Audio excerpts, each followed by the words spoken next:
We're about to begin the Practitioner Consultant Certification course, Plant-Based Health and Complementary Alternative Medicine. We call it PB-CAM. Introduction. What began with an interest in learning the effects smells have on behavior through the use of essential oils back in the late 1980s quickly turned our attention to gathering information on synthetic chemically laced air, many years before the EPA coined the word sick building syndrome. The reason for looking at other aromas in our environment was based on the knowledge we had. Studies showed that some essential oils, such as ylang ylang, when smelled, could cause a drop in blood pressure, and the smell of rosemary essential oil upon smelling may raise the blood pressure in some. They also noticed the effects of other essential oil aromas on relaxation and energy. These were the initial observations that led us to wonder about what other synthetic chemical smell can affect our behaviors and health. As we continued to gather data, it became clear how little we knew and how unaware we were of the accumulative damage to our system from most of the chemically based products we use on a daily basis. This thirst for knowledge fueled us into continuous gathering scientific data and practical observation on the effectiveness of plant medicinal materials and to connecting many of our illnesses to chemical exposures. It was around this time that we began to share awareness and offer non-toxic options for the air we breathe, the water and beverage we drink, and the products and meds that we use. It was around 1989-1990 that we began to record the effect of essential oils by themselves in combination as synergies, in blends, and as active ingredients in non-toxic products. We also began to see the advantage of plant-based health and their value as options to chemically exposed life. Around 1994, we began to include herb teas and tincture in our practice, transferring the therapeutic knowledge we had acquired regarding essential oils to the herbs in the tea and in the tinctures. This made sense since the taste of the herb tea is the essential oils released by the hot water, and in the tincture, the therapeutic properties are the essential oils which are released by the alcohol. It was around this time that we began to use the plant essential oils in combination with related herb teas and tinctures, documenting a very effectual non-toxic approach to today's healthcare maintenance. In July 2013, we were invited to give a lecture at EarthSave, an excellent group of vegans in our areas. It was through our association with them that we learned about chemicals in the food we eat. This was the information we needed to complete our plant-based CAM practitioner consultant program. In practice, we focus on the chemicals in the air we breathe, the water and beverage we drink, the products and meds we use, and now in the foods that we eat. The last part of the certification program concentrates on learning about foods that feed our illness and foods that starve our illness. At present, we are proud to offer a complete unique educational program and practice based on information collected from the National Institute of Health, the EPA, the National Toxicology Program, uses of plant medicine and medical history, as well as 28 plus years of practice, anecdotal information, and common sense, serving as the backbone to this education and practice. PB-CAM's certificate program prepares an individual to work with plant essential oils and medicinal herbs and complementary alternative medicine, offering awareness and non-toxic options in a very unique effectual practice for today's healthcare maintenance in sync with nature and human health. As we commence, you will begin to discover the many reasons why we're sick, sicker than ever before in history.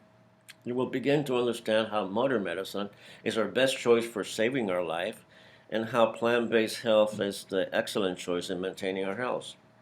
Please note, there is no time limit for completion. We do recommend that you take a minimum of 2 weeks per level to be able to absorb the information. Once again, thank you for your interest in plant healthcare maintenance and for choosing PB-Chem education and practice. Now let's begin with level 1 of 4 levels 2 certification. Plant-based health chem practice. The foundation for the practice of plant-based health and complementary alternative medicine is based on information collected from independent research for the last 28 years plus. Information gathered from mainstream scientific community, government, health agency, daily practice observations, and teaching. They have all contributed to the curriculum and practice of this new evolving plant-based healthcare profession.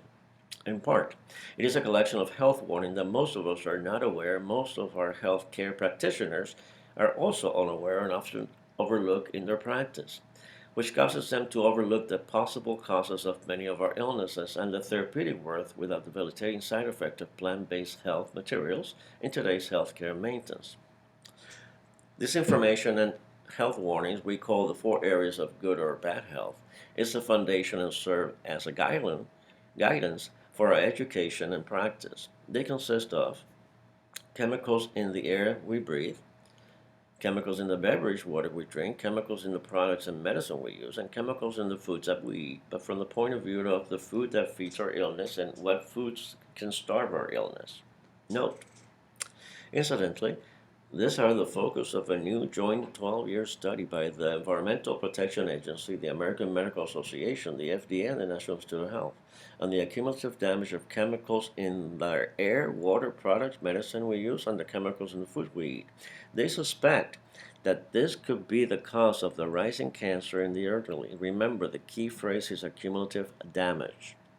The option for better health we incorporate in our education and practice as its own scientific validation and anecdotal information. Based on their therapeutic benefits, we work with the following: plant-based essential oils, herbs in tea form and tinctures, plant probiotic, kombucha, plant foods, and plant-based products. Throughout the years of fact-finding and practical observation, we have developed a practice that through education provides chemical awareness and plant-based options to improve an individual's health and complementing today's medical care. We call it plant-based health and complementary alternative medicine.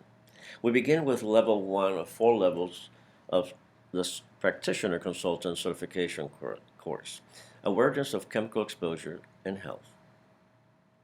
It is important to point out that our practice is complementary to an individual's approach to their health care and maintenance, not a substitute for mainstream care. It is important to mention that we're not against synthetic medications. We're very much against unnecessary use of medication in which the benefit does not outweigh the risk. Our practice recommends and supports medical diagnosis and treatment. Our practice complements medical treatments by informing, educating an individual of known health risks that are not often covered in their doctor's consultation. The plant-based chem practitioner consultant can then offer the best non-toxic approach to the individual diagnosed illness by also looking at chemical exposure connected with their illnesses. If you need a pill, you need a pill. Plant-based materials can be useful to care for side effects of many synthetic medication, reducing the amount of secondary medications taken for side effects of the original prescribed medication. We strongly believe and practice side by side with the health value of medical care. During the 28 plus year we have been gathering knowledge, we can now conclude that medical care will save our life, but plant-based medicine, plant-based environments, and plant-based foods, as you will learn, is fundamental practice in maintaining our health. It is important to mention that our practice, we need a medical diagnosis in order to base our information and recommendation. Without this information, we'll be practicing blindly and not recommended in our practice or any chem practice. It's important to know that our information is based on plant-based scientific validation, historical uses, anecdotal information, and common sense. Our consultation is provided only for informational and educational purpose only and should not be construed as medical advice. We recommend always consulting with a qualified medical practitioner if ill or suffering from high or low blood pressure or an undiagnosed illness. We practice through education, informing an individual on plant-based non-invasive options. Because communication with an individual primary care physician is important, we recommend, advocate, and advise to always inform their primary care physician of any additional therapies complementary to their healthcare regimen. In the beginning, since the dawn of time, early humans and animals, when faced with illnesses, instinctively thought out medicinal plants for survival. The discovery of fire making on or around 500,000 BC led to the observation that when inhaled, smoke from a variety of plant materials can cause changes in health and behavior, paving the way for the first known methods of healing to evolve as smoke medicine as we know it today, aromatherapy. Through trial and error, we began to develop healing system to ensure survival.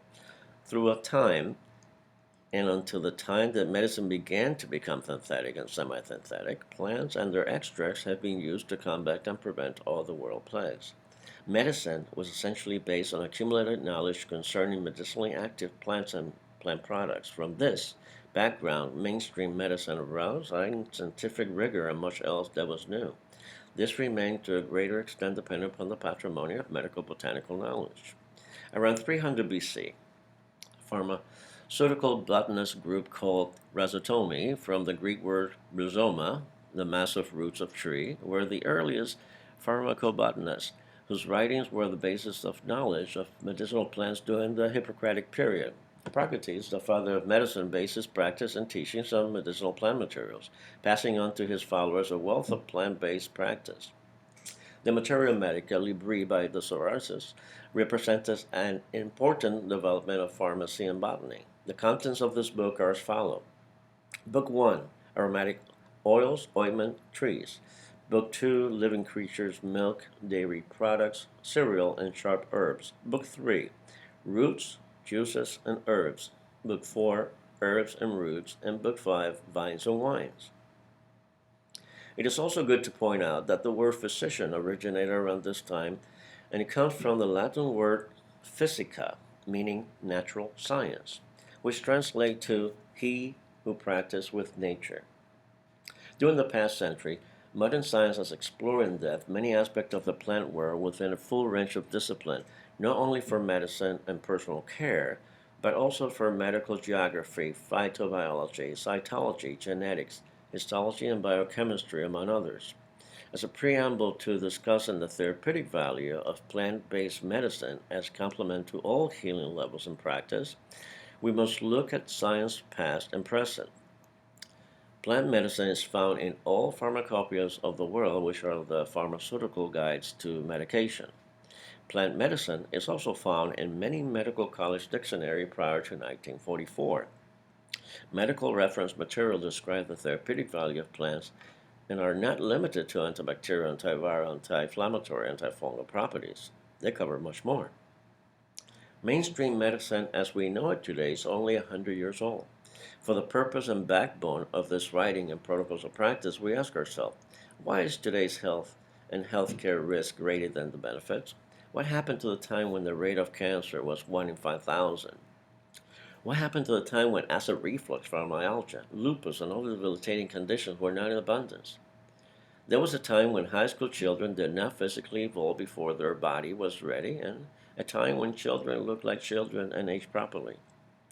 There was a time when we did not see or hear of house pets with tumors, cancer, and other indoor air-connected illness.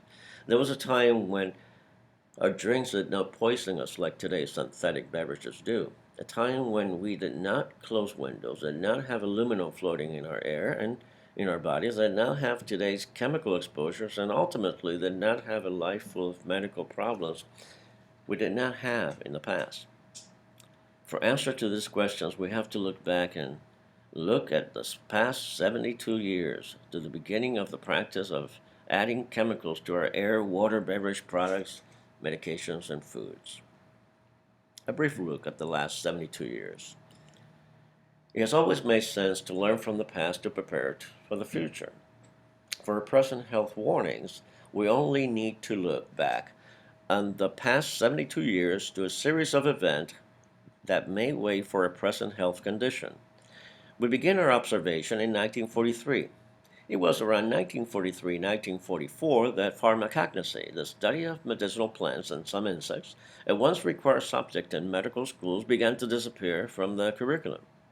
Pharmacognosy was replaced by pharmacology, the study of synthetic and semi-synthetic medicine.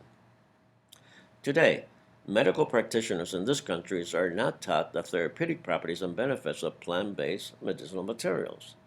Medical education only covers synthetic medicine, even though the majority of today's modern medicine are synthetic copies of plant materials. Modern medicine, as we know it today, as we mentioned, is only 100 years old. From the mold found on hyssop leaves, Alexander Fleming's discovery of penicillin in 1928 marked the beginning of the antibiotic era. At first, it was used on soldiers and members of government. It will take 19 years until 1947 for penicillin to be used on the general public. It was after the first year of introduction that we began to witness the first resistant bacteria to emerge, displaying nature's ability to adapt. In 1942, tetracycline was extracted from the earth for the first time, and soon we began to use and benefit from the antibiotic era, witnessing the early development of superbugs. It seems that when we throw a synthetic copy of a natural antibacterial antiviral at a live bacteria virus, they mutate. They become stronger animals, a superbug. This is not a phenomenon we witness with medicinal plant materials, nor did it exist before 1928. It began when we began to synthetically copy natural occurring medicine. Around 1950, chemicals used in World War II were being altered for use in insecticides and products consumers purchase and use on a daily basis.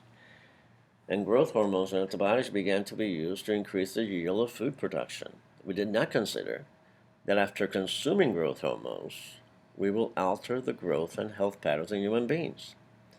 A quick observation of school-age children demonstrates the difference in behavior and physiology.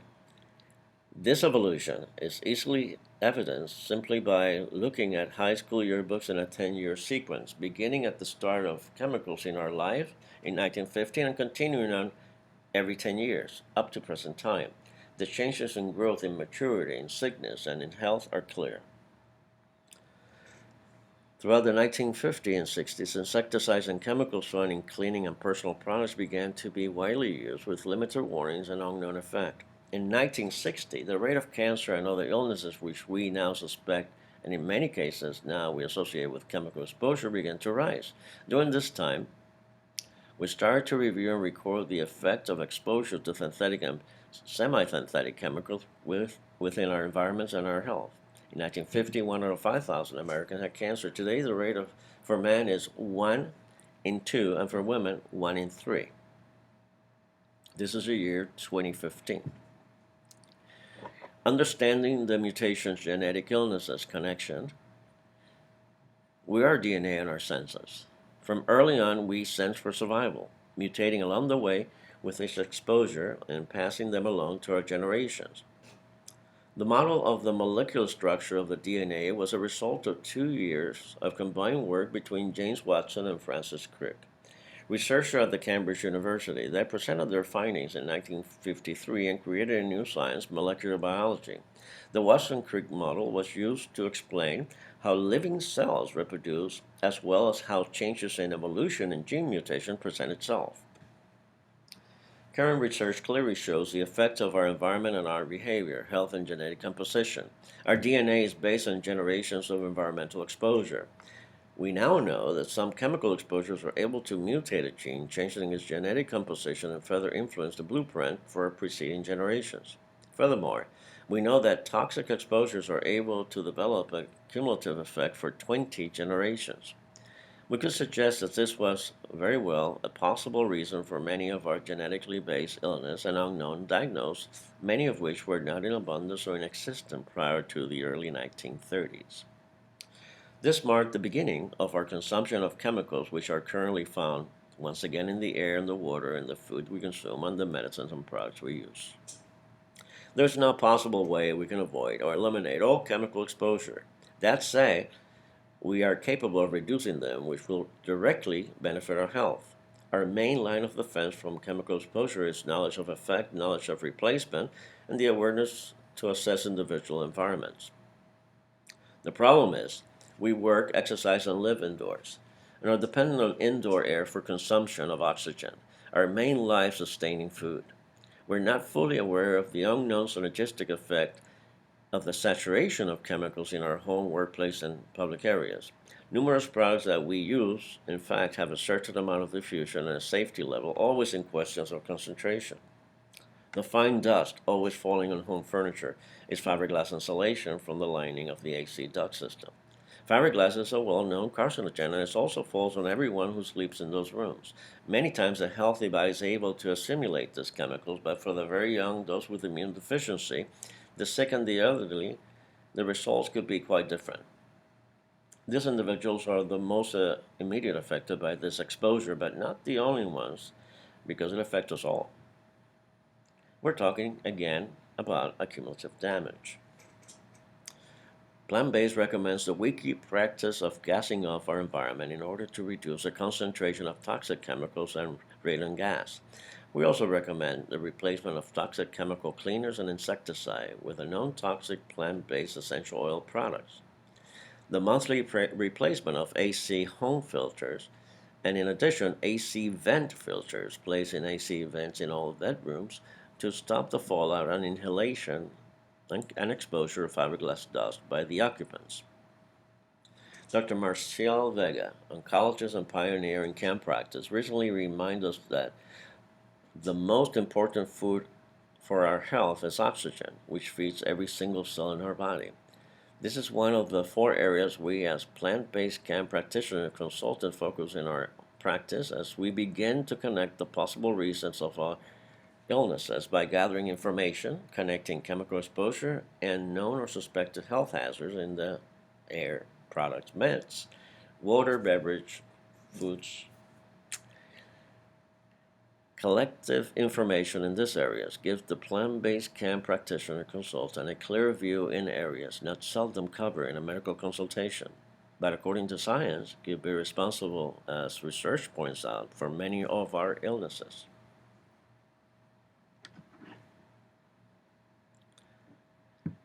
We begin with the air we breathe. A clear picture of the air we breathe is seen in a recent study by the American Red Cross when they reported finding 287 industrial chemicals and pollutants in the blood from the umbilical cord of 10 babies born in the United States. The source of these chemicals were their mother's environment. Many of us are not aware that every time we breathe air, we breathe in chemicals. The amount and kind of chemical depends on our indoor air exposure. Home enclosed air is made up of a concentration of the chemicals we use. The chemical cocktail could be responsible for many of our illnesses such as headaches, sinus problems, allergies, asthma, joint pain, insomnia, cancer, and much more. According to the EPA, this is called sick building syndrome. We at ACHEM call this negative aromatherapy. No doubt our chemically laced environment plays a vital role in the American Red Cross finding on newborns. They found blood harbor pesticide, chemicals from non-sticking cooking pans and plastic wraps, long band PVCs and waste from burning coal, gasoline and garbage in their blood. On average, each baby had been exposed to 200 chemicals. Those chemicals were not in the system of people born in 1950 because those chemicals were not around in our air, products, medicine, beverage, and foods. Could this be the reason why today we're living longer but dying younger? We are talking about suspected and possible cause of cancer, tumors, coughing, headaches, joint pain, sinus problem, asthma, allergies, insomnia, teary-eye, thyroid problem, hormone imbalance, and the list continues, all based on the connection between chemical exposure and human health. Quote, the numbers are startling when you hear them, unquote, said Dr. Alan Green, a Stanford University pediatrician who wrote a commentary on the Red Cross study. Dr. Green added, exposure to chemicals is a bigger concern with infants because the blood-brain barrier, the body's defense that keeps contaminants from reaching the central nervous system, is not yet developed, meaning babies can suffer more neurological harm than adults. In addition, female babies are born with the eggs that could become their own babies, meaning later generations will also be exposed. Could this be a possible cause of new genetic illnesses for future generations? In a more recent study, published in the Journal of PLOS Computational Biology, July 2015, we revealed that autism and intellectual disability rates are linked with exposure to harmful environmental factors during congenital development. Based on these studies, when consulting couples that are planning to have babies, we recommend them to detox, to exercise, and to eat plant-based foods for at least 3 months prior to beginning a new life. The question is not if we have lead, mercury, aluminum, pesticide, and more in our system. We do. The question is how much greater is the risk of health problems in a new life when combining the concentration of these chemicals from both individuals. This could be seen as genetic illnesses in the making. Once again, these are illnesses that were not in abundance during the 50s, 60s, and 70s. On a separate study at Columbia University Center for Children Environmental Health, it was reported that babies' DNA can be damaged even before they're born if mothers breathe polluted air. This study showed that environmental exposure to a specific combustion pollutant during pregnancy can result in chromosomal abnormality in fetal tissue, said Kenneth Alden, director of the National Institute of Environmental Health Science, which funded the study. Other studies have linked exposure to pollution with leukemia and other cancers. According to another study by Johns Hopkins University, the rate of birth defect, preterm birth, and low birth weight babies have been rising steadily since the mid-1980s. The concern is that birth defects are the biggest cause of infant mortality for the beginning of the 21st century. We're living longer and we're dying younger. Evidence of environmental toxic chemical exposure in health is supported by the following. Since World War II, more than 80,000 new chemical compounds have been developed. Of this, 3,000 are high-volume chemicals that are used in homes, schools, and workplace. They're widely dispersed in air, water, and soil, and many used in products we use in the food we eat. And less than 20% of these chemicals have been tested for their possible toxicity to children. Each year, we release over 2.5 billion pounds of toxic chemicals into our environment. Studies from the Center for Disease Control and Prevention reveal high levels of synthetic chemicals in nearly all Americans, including newborns, infants, and in breast milk of nursing mother. On a side note, a research that just came in this week, and this is the third week of September 2015, they connect now chemicals in an enclosed environment in a home with children's cancer, leukemia. And so it makes a little more importance for us to pay attention to the chemical exposure and to pay attention to the air, the products, and to pay attention of what we're actually talking about and what we practice and for the reasons we practice it. Let's go on to the report on carcinogen. 13th edition is prepared by the National Toxicology Program, a federal interagency program headquartered at the National Institute of Health, whose goal is to safeguard the public by identifying substances in the environment that may affect human health. The report is congressionally mandated and prepared for the Secretary of Health. The report identifies agent, substance, mixture, or exposures in two categories: known to be human carcinogen and reasonably anticipated to be a human carcinogen. Quote, identifying substances in our environment that can make people vulnerable to cancer will help in the prevention effort, said Linda Bybon, PhD, Director of the National Institute of Environmental Health Science and the National Toxicology Program. This report provides a valuable resource for health regulatory and research agencies, and it empowers the public with information people can use to reduce exposure to cancer-causing substance. We at PBCAM look at this list of chemicals as a guideline, a checklist for an individual-specific illness connect chemical in the 4 areas of health mentioned earlier, and we suggest a change. What we're seeing in consultation, Those living in an enclosed home environment for 7 years or more who have a dog or a cat, in 9 out of 10 cases, we find that their pets have tumors or cancer. This gives us a clear picture of what the occupants are inhaling. It is a family pet that too often shows first sign and gives a picture of a toxic indoor air the occupants of the home are inhaling. Whatever health condition you and your family woke up to, it could be a direct response to the air you breathe. It often clears when you and your family spend a week or more outside your home environment. Often no health symptoms are experienced, but they do come back when you and your family returns home. We're looking at a cumulative damage caused by breathing unhealthy air. The headache that doesn't go away, the morning joint pain, the inflammation, the sinus problem, the lack of energy, the asthma, the allergies, the dizzy spells, tumors, lupus, fibromyalgia, and the list of illnesses goes on. All could be the result of environmental chemical synergies, especially if after the medical test and observation the diagnosis is, quote, of unknown origin, unquote. Present-day research continues to show environmental chemical risks keep rising. Chemical to illness assessment is a key part of the PBChem consultation and practice. One observation is of risk of preventing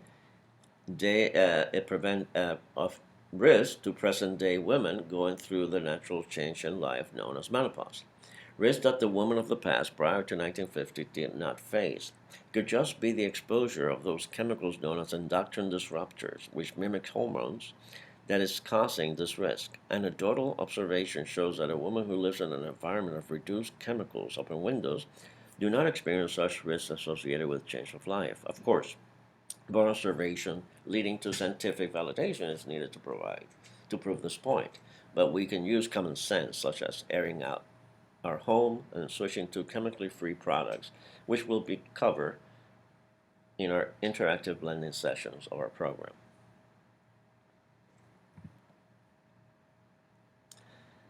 We're DNA in our senses. We're a product of our environment. Current research clearly shows the effect of our environment and our behavior, health, and genetic composition. This directly influences our evolution and, to a greater extent, the evolution of our Earth. In one recent animal study, scientists discovered that minuscule exposure to common chemical found in plastic products, such as drinking bottles and plastic containers and toys, could predispose an individual to a life of weight gain. These chemicals are recognized to mimic hormones known as endocrine disruptors that disrupt the endocrine system and disrupt the working of the thyroid. Bruce Blumberg, a researcher in this field from the University of California, coined a new word for the fat chemicals, abysogens. A look at recent studies. According to an American Heart Association scientific statement, Dallas, May 10, 2010, the scientific evidence linking air pollution to heart attacks, strokes, and cardiovascular death has substantially strengthened, and those with high cardiovascular risk should limit their exposure. This response can start a cascade of changes that adversely affect the rest of the body, Brooks says. It is possible that certain very small particles of chemical that travel with them may reach the circulation and cause direct harm. Quote, the lung nerve fiber irritation can also disrupt the balance of the nervous system throughout the body. This response can increase blood clotting and thrombosis, impair vascular functions and blood flow, elevate blood pressure, and disrupt proper cardiac electrical activity, which may ultimately provoke heart attacks, strokes, or even death. This study also indicates that there is no safe level of particulate matter 2.5 per million exposure, he says. The evidence is strongest for fine particulate matter having a causal relationship to cardiovascular disease, says the expert panel of authors who updated the association 2004 initial statement on air pollution, also published in Circulation Journal of the American Heart Association. Take time to check out the following links for additional information on chemically induced illnesses and health risks. So take your time and visit this link and absorb the information that we're being given. Uh, this is one, could household bleach raise kids' risk of flu and other infection? You want to check this out. Air pollution linked to increased stroke risk. And this comes from Health News, which is Medline. So it's a good thing right now or later on to visit Medline and sign up for their email. So and choose your interest section, and then you'll be getting an email on the latest research and pretty much this is the information that we're sharing with you. So this education continues to grow, and if Medline is a good one to receive information of the latest research, such as studies suggest link between adult diabetes and exposure to smoke and the wound, things that we can pass on to uh, women that are pregnant. Gene mutation tied to leukemia rise with age, study finds. You're aware that most genetic mutations are caused by chemical exposure. This is a great study. The next one is pesticide, plastic chemicals tied to earlier menopause in women. We're talking about that. This this gives a little insight of what we're talking about. PVC, phthalates. Then the flame retardants may raise risk of preterm birth. Prenatal exposure to common chemicals linked to lower IQ in study, and high levels of cancer linked to chemicals in e-cigarettes vapor, study find. A lot of good information to share, to educate those who come to us for better health. We encourage our students to continue seeking research as scientific warnings continue to be published. Adding to today's health picture, our weather, best described as nature by man, without a doubt is changing. Climatic conditions are being blamed for the increase of many of our illnesses, from respiratory problems to the rise in children's and adult cancer. Toxic chemicals and environmental conditions are adding toxins to our lives, affecting indoor air in our home, office, schools, and public transportation. Excuse me. And in turn affecting our health. Sick building syndrome has recently been recognized as a real health problem responsible for headaches, eye, nose, and throat irritation, dry cough, dry or itchy skin, dizziness, and nausea, difficulty in concentrating, irritability. It has also been linked to sudden infant death syndrome. We have now begun to register human death by just inhaling air of cities such as London, over 4,000 deaths per year, Los Angeles, 3,500 deaths per year, and New York, 3,500 deaths a year. We now end audio 1 of level 1. You may continue to audio 2 when ready.